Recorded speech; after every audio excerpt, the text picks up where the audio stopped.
यहाँ के लोधेश्वर महादेव मंदिर का निर्माण महाभारत काल में राजा युधिष्ठिर ने करवाया था, ऐसा माना जाता है। महादेव जी का यहाँ सदैव निवास है।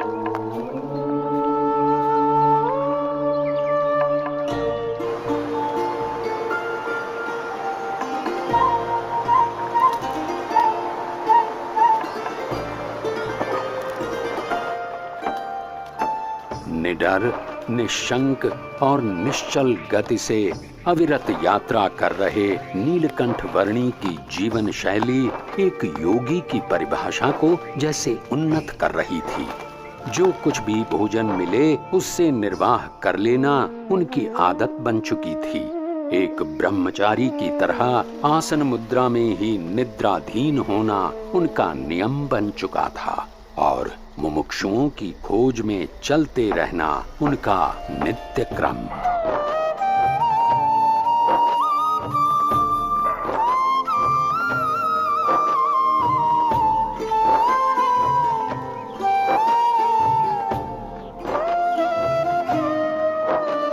नैमिषारण्य की धरती पर जब नीलकंठ वर्णी का आगमन हुआ तब उनकी भेंट वहां वर्षों से योग साधना कर रहे मुनिगण से हुई।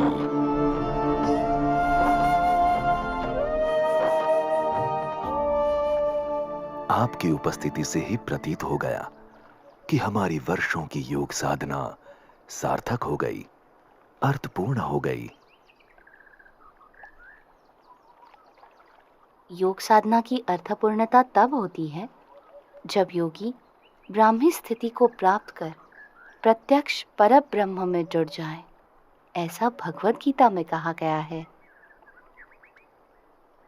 ऐसी ब्राह्मी स्थिति के लिए कठिन से कठिन योग साधना करने के लिए हम तैयार हैं। उसके लिए सर्वप्रथम अपनी आत्मा, ब्रह्म और परब्रह्म के स्वरूपों की भिन्नता को यथार्थ रूप में समझना आवश्यक है। हमने इतनी साधना की, किंतु आज तक ऐसा कुछ तो सुना ही नहीं।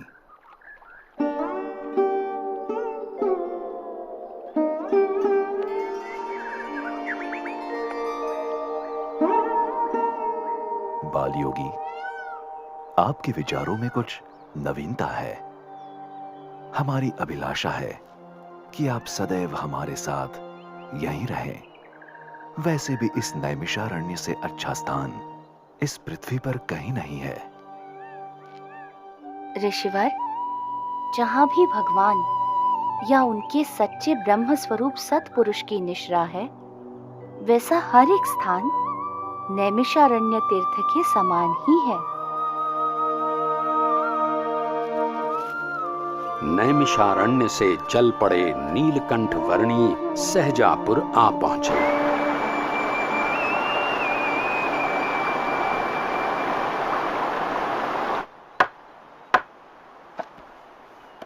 अरे देखो वो कौन कूद रहा है। अरे अरे अरे रुको, नदी में मत कूदना, भयानक तूफानी बाढ़ चली है।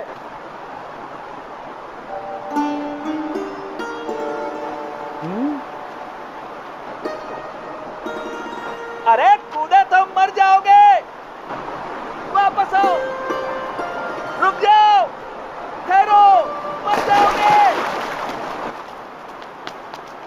कहाँ गया?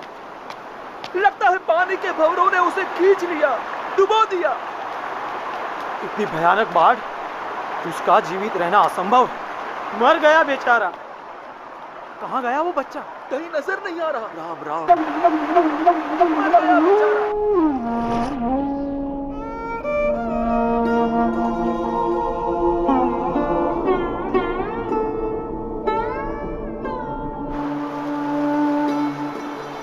कहीं नजर नहीं आ रहा। पानी के भंवरों ने उसे खींच लिया। राम राम।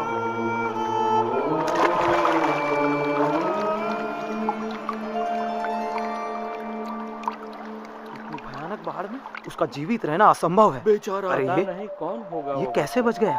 अरे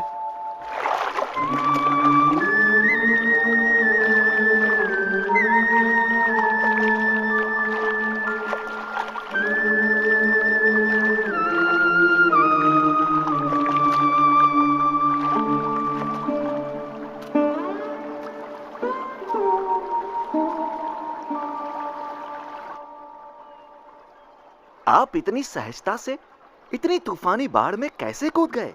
आपको डर नहीं लगा? भीतर की शांति ऊपर के तूफानों को भी शांत कर देती है। ऊपर के तूफानों से डरोगे तो भीतर की शांति कैसे पाओगे?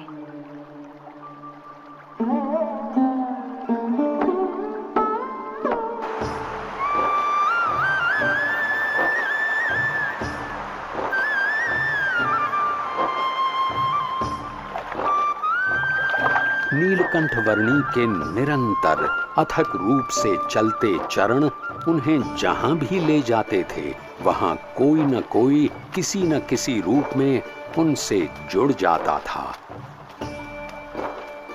बरेली गांव में भी कुछ ऐसा ही हुआ। अरे पिछले साल तो इतनी बाढ़ आई थी कि गांव के सारे घरों में पानी घुस गया था।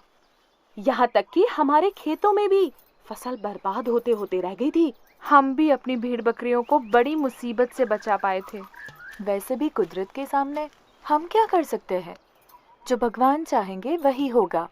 सब उसके हाथ में है। हाँ, सो तो है।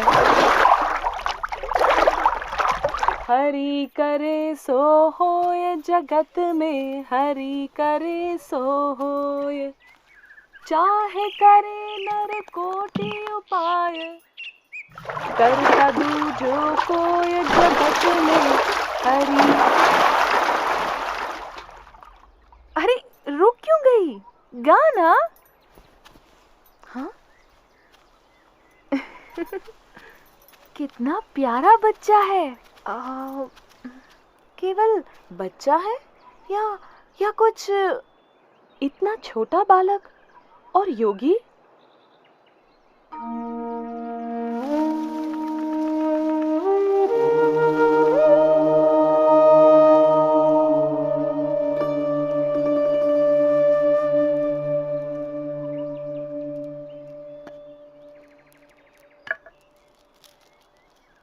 बेटा, तुम कौन हो? तुम्हारा नाम क्या है? यूं तो सारे नाम मेरे ही हैं, पर आप चाहें तो मुझे नीलकंठ बुला सकते हैं। नीलकंठ? पर तुम यहाँ क्या कर रहे हो बेटा? तुम्हारा घर कहाँ है? उस घर का तो मैं त्याग कर चुका हूँ। फिर भी मैं जहाँ भी हूँ घर में ही हूँ, क्योंकि मेरा घर तो सारा विश्व है। पर इतनी छोटी उम्र में तुमने अपनों को क्यों छोड़ा? सबको अपनाने के लिए। जो भटक गए हैं उन्हें घर वापस लाने के लिए। तुम हो तो इतने छोटे से, पर बातें बहुत बड़ी बड़ी करते हो।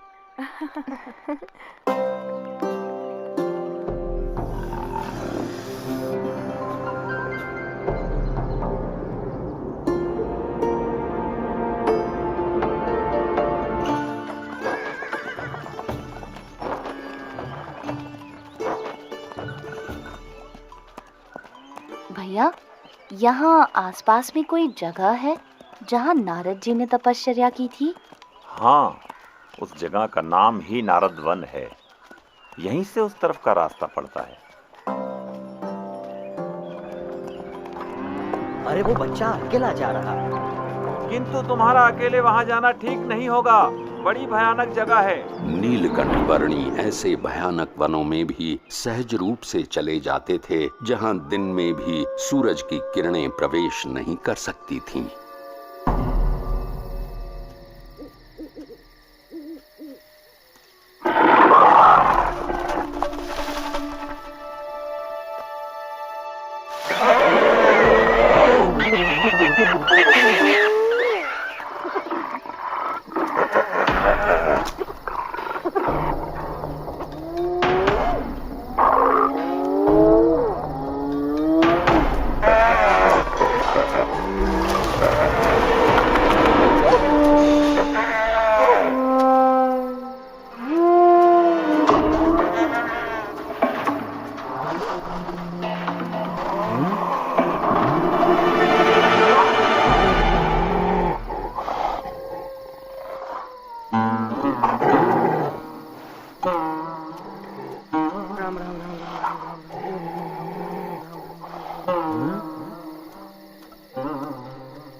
सुबह हो या शाम, दिन हो या रात, ऐसे अनेक बीहड़ वनों को पार करते हुए, कईयों को अपने स्वरूप की स्मृतियां देते हुए, कुछ दिनों की यात्रा के बाद नीलकंठ वर्णी नारद वन आ पहुंचे।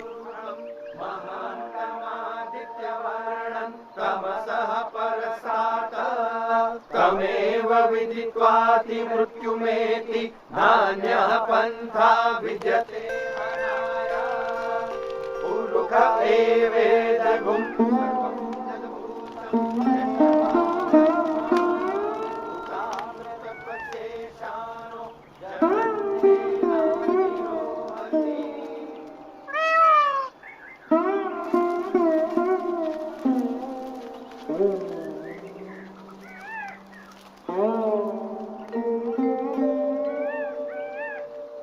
आपके दर्शन मात्र से प्रतीत होता है कि कई वर्षों से जिनका स्मरण हम अपने हृदय में करते आए हैं, वो भगवान स्वयं आज हमारे समक्ष प्रकट खड़े हैं।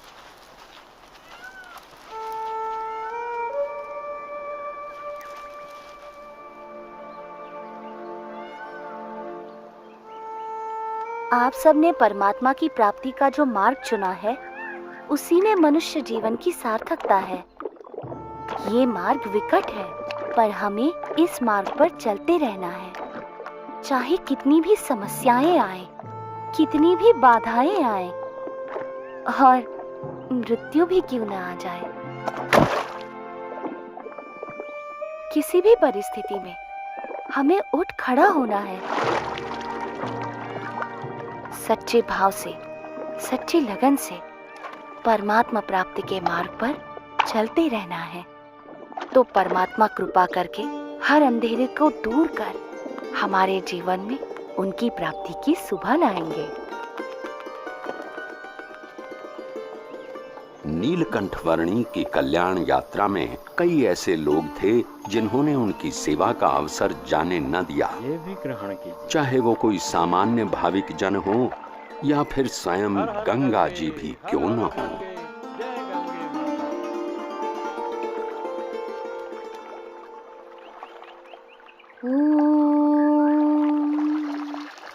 भूर्भुवः स्वः तत्सवितुर्वरेण्यं भर्गो देवस्य धीमहि धियो यो नः प्रचोदयात्।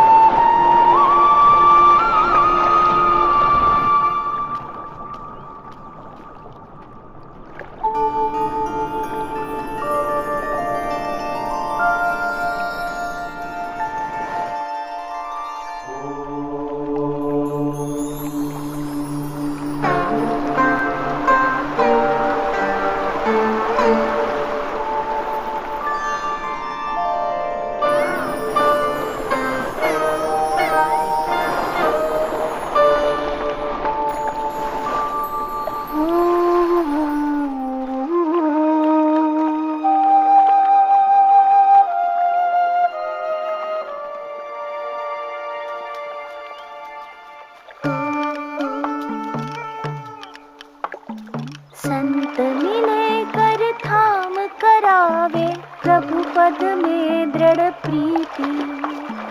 संत मिले कर थाम करावे प्रभु पद में दृढ़ प्रीति।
हरिद्वार में यहां आपको कोई शांत जगह नहीं मिलेगी।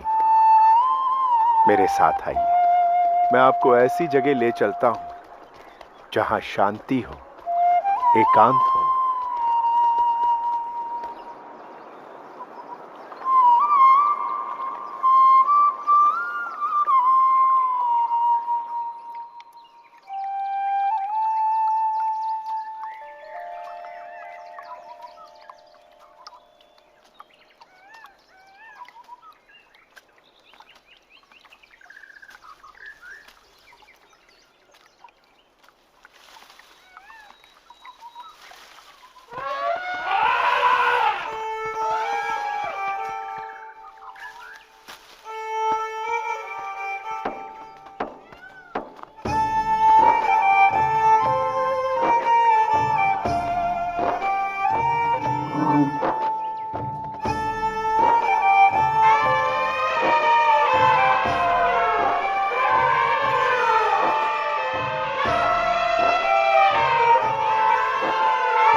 आज तक बहुत सारे साधु, संत, योगी, महर्षि यहाँ आए हैं, परंतु इतने भावपूर्वक किसी की सेवा करते हुए मैंने आपको कभी नहीं देखा। कौन है ये? जो कुछ भी है यही है। इनके आगमन से हरिद्वार सच में हरि का द्वार बन गया।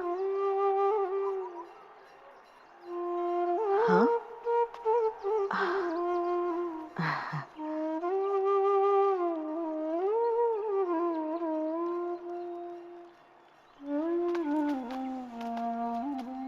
आपकी बड़ी कृपा कि आपने हमें दर्शन दिए।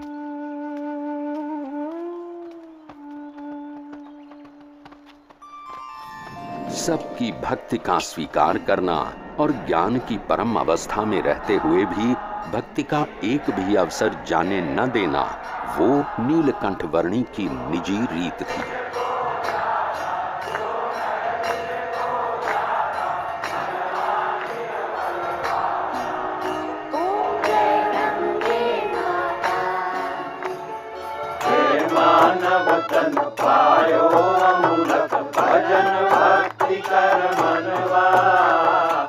जन्माष्टमी के दिनों में नीलकंठ वर्णी तपोवन आ पहुंचे।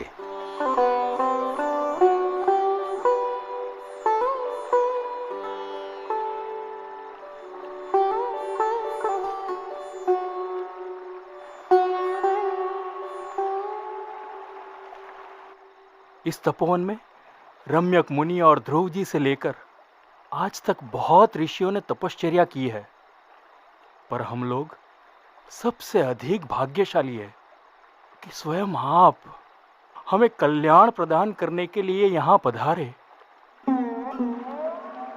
मैं मुमुक्षुओं से मिलने के लिए सदैव उत्सुक रहता हूँ।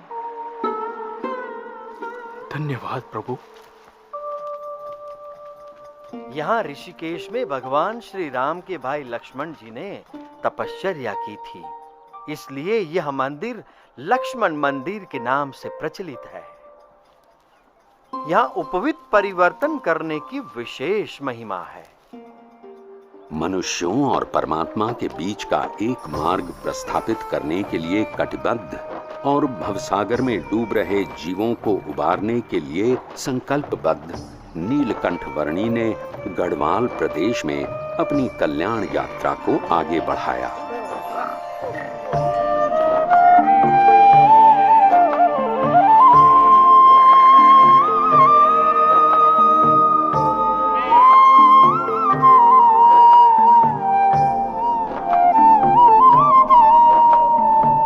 किसी भी परिस्थिति में अपने ध्येय तक पहुंचने की नीलकंठ वर्णी की संकल्प शक्ति के सामने कोई भी विकट रास्ता सरल बनकर रह जाता था।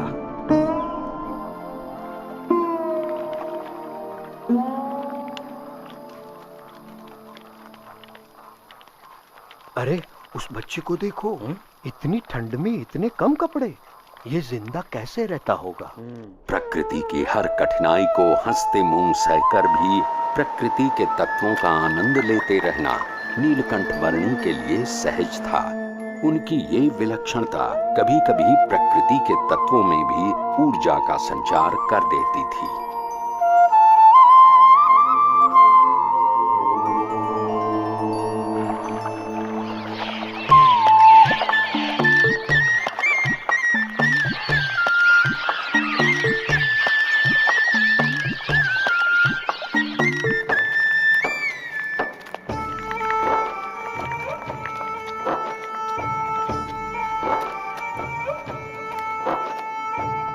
ये मनभंग पर्वत है और वो चित्तभंग पर्वत, और वहां दूर नदी के किनारे जो दिख रहा है वो है श्रीपुर गांव। उस रास्ते से हम ऊपर केदारनाथ जा सकते हैं।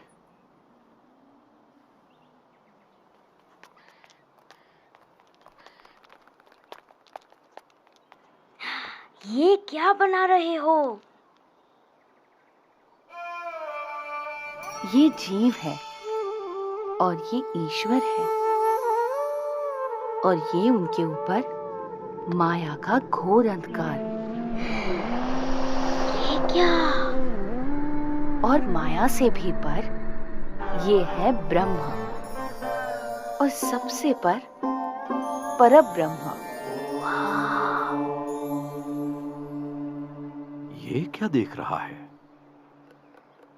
बेटा, तुमने सन्यास ले लिया है। अच्छा किया है, पर इतनी छोटी उम्र में तुम्हें क्या पता कि कितना संघर्ष, कितनी विकटताएं होती हैं एक सच्चे सन्यासी के जीवन में। यदि पुरुष प्रयत्न में कोई कमी न रहे तो परमात्मा कृपा करके सारी विकटताओं को पार करवा देता है। अगर मन के पक्के हो तो शायद तुम निर्भयता से घने वनों को पार कर लोगे, भयानक जानवरों का भी सामना कर लोगे, और ऐसी कई विकटताओं को पार कर लोगे जो सामान्य मानव नहीं कर पाता। पर सन्यासी का जीवन अपने आप में एक संघर्ष है। साधु का जीवन कोई गुलाब के फूलों की सेज नहीं कि जिस पर आराम से सो जाओ, पर वो दो धार वाली तलवार है जिस पर मृत्यु पर्यंत चलना है। जहां ध्येय शुद्ध हो वहां उसे पूर्ण करने के सारे मार्ग परमात्मा तय कर देते हैं।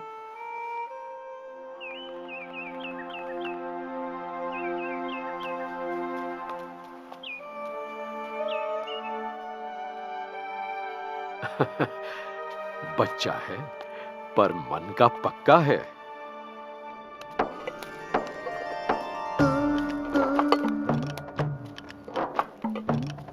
दुर्गम पहाड़ियों के बीच से भी रास्ता निकाल लेना, भयानक परिस्थितियों से भी बड़ी सहजता से निकल जाना, और भोजन के लिए जो कुछ भी मिले उससे अपने शरीर को अनुकूल कर लेना नीलकंठ वर्णी भली भांति जानते थे।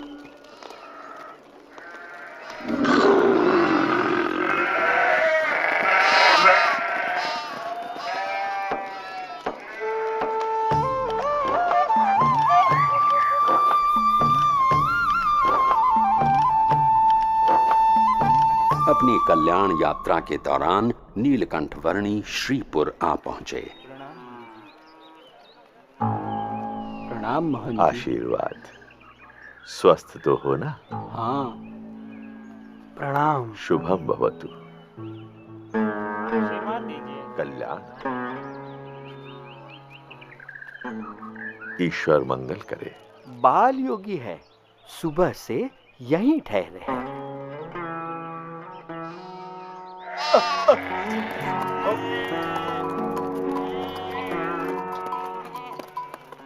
सब सुनिए, संध्या काल हो रहा है, सब सचेत हो जाइए।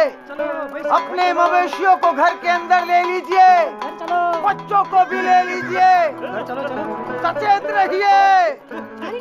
खेलना बंद करो, पता है ना बाहर कितना खतरा है।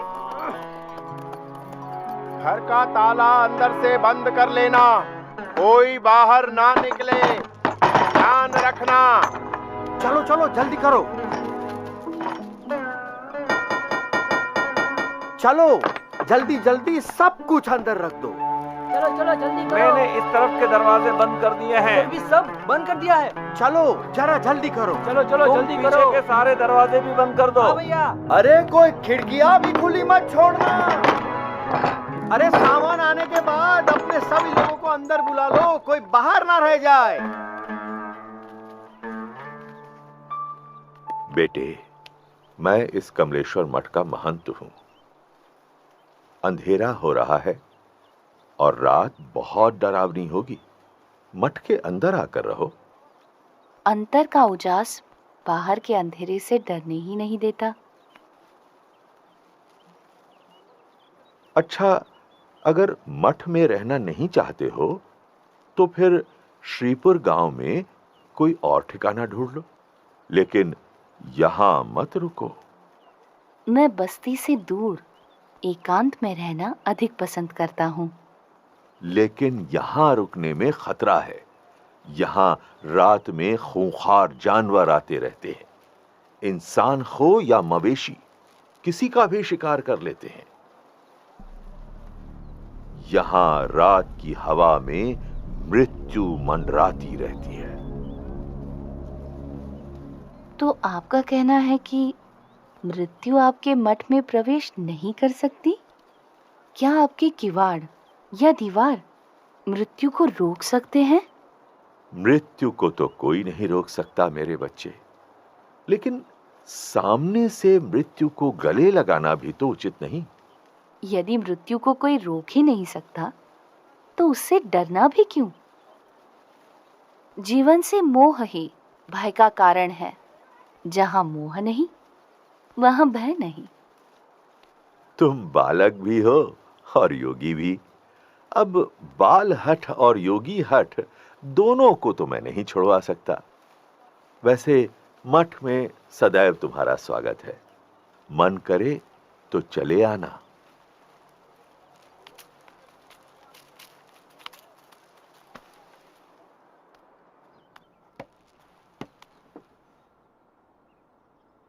मुझे भय है, अगर कोई जंगली जानवर आ गया तो इसकी मौत निश्चित है।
शांतं भवतु, कल्याणमस्तु।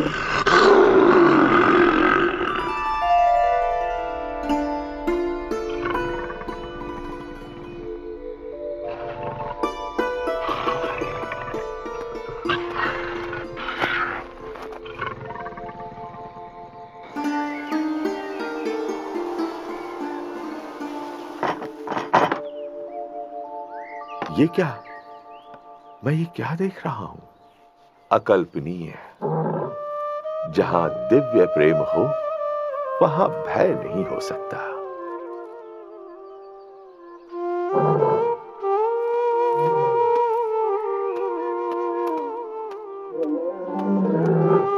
स्वामी, स्वामी रुक जाइए स्वामी।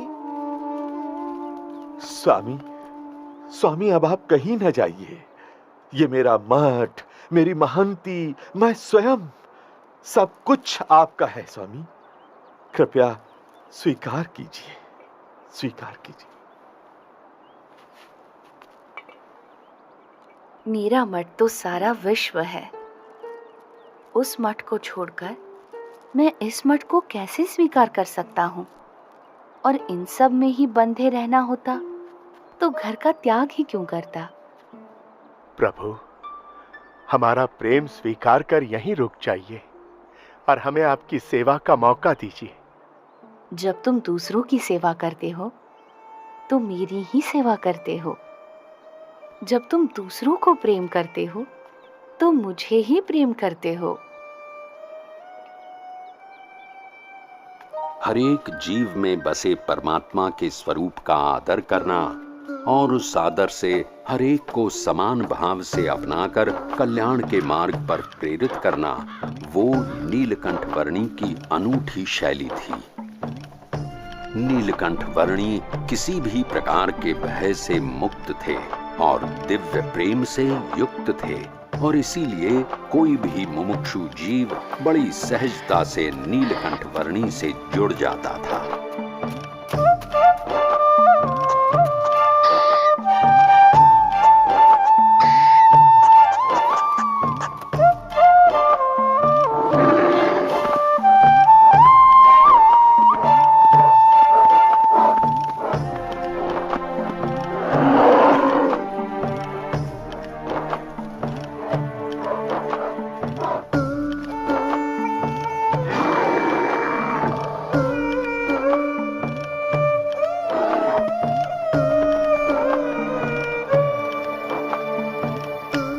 कल सुबह स्नान पूजा आदि करने के लिए अच्छी जगह कहाँ मिलेगी? इस तरफ चले जाओ।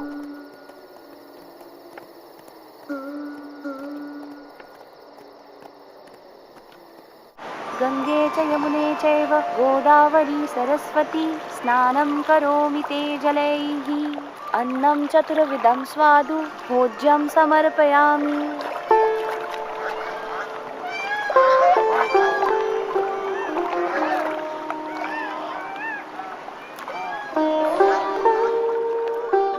हमें जो मनुष्य जन्म मिला है वो बहुत दुर्लभ है और इसीलिए उसका उपयोग भी कल्याण के लिए होना चाहिए।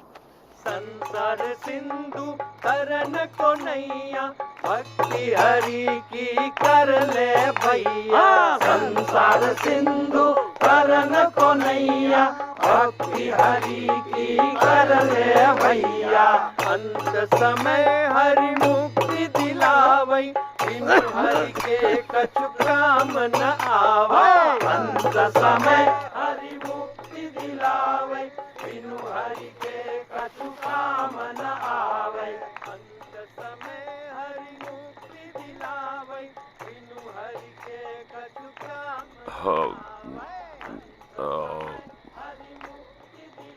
भाई वो अपना मजा ले रहे हैं और हम हमारा। उस नशे के सामने ये नशा तो कुछ भी नहीं है। पर इसमें बुरा भी क्या है, मजा आता है। इस व्यसन से अधोगति है और उस व्यसन से उन्नति। पसंद भी आपकी है और निर्णय भी।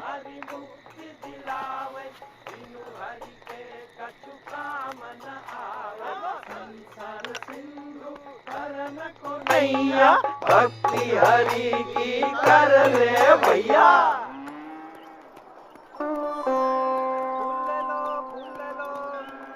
आओ भगवान को चढ़ाने फूल ले लो। आप यहाँ पहली बार आए हैं? हाँ। तो मेरे साथ चलिए, मैं आपको गुप्त काशी के मंदिरों के दर्शन करवाता हूँ। चलो। ये गुप्त काशी का मणिकर्णिक कुंड है। यहाँ एक गौमुख से गंगा जी का पानी आता है और दूसरे गौमुख से यमुना जी का। अच्छा, गंगा यमुना का संगम है यहाँ।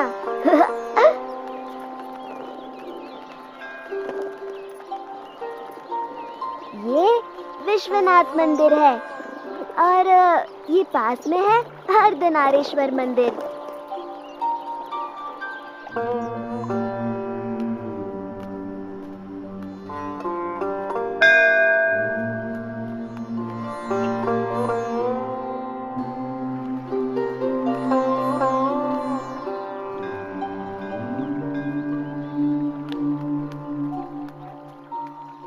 आप कहाँ जाओगे?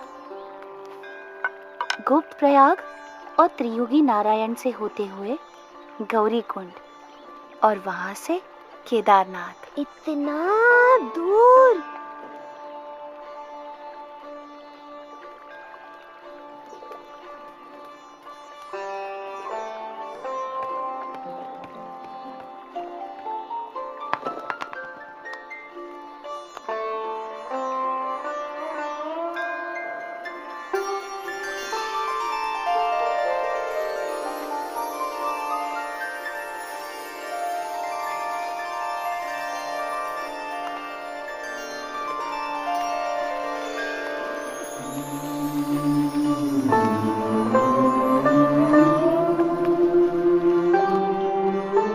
प्रणाम, अपना ध्यान रखना।